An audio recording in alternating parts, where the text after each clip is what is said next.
In this week 6, I'll be talking about the chapter Environmental Criminology. So, the definition of the environmental criminology, this is also a special criminology which studies the relationship between the crime and the physical space. It aims to prevent crime by modifying the environment.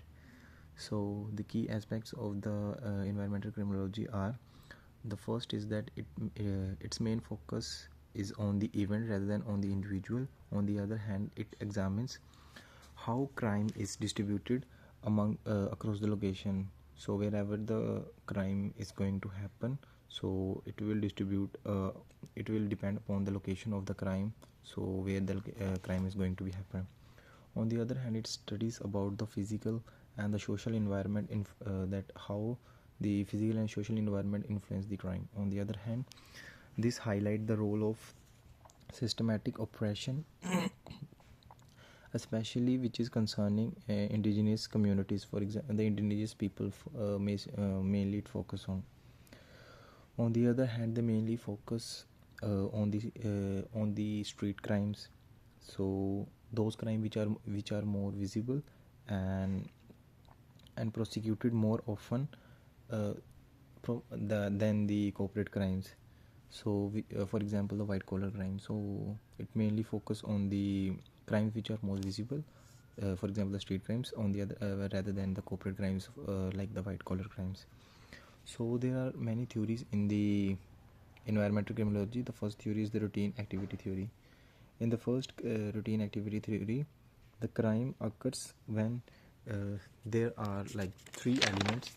The first element is there should be a motivated offender. The person who is doing the crime, though the person should be motivated. On the other hand, so there should be a suitable target. So the person who is motivated to do a crime, so there should be a target for him to do this crime. So on the other hand, there should be the absence of the capable guardian. So wherever the person who is going to perform a crime, so there should be a absence of the guardian, so he can perform his crime.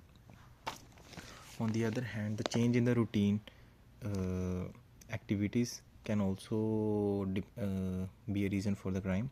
The second is the geometric theory.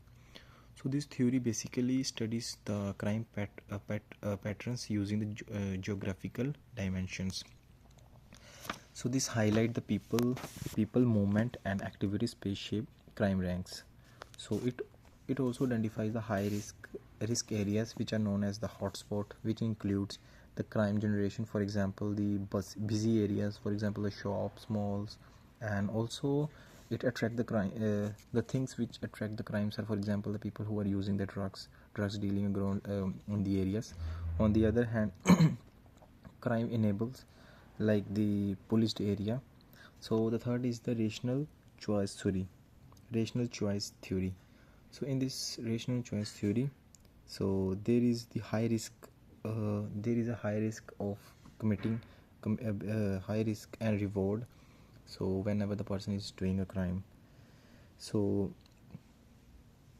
in this, the offender which makes the choice about where to commit a crime, or what is the target of the person who is doing the crime, and also so how he can offend the crime and what we need to stop him.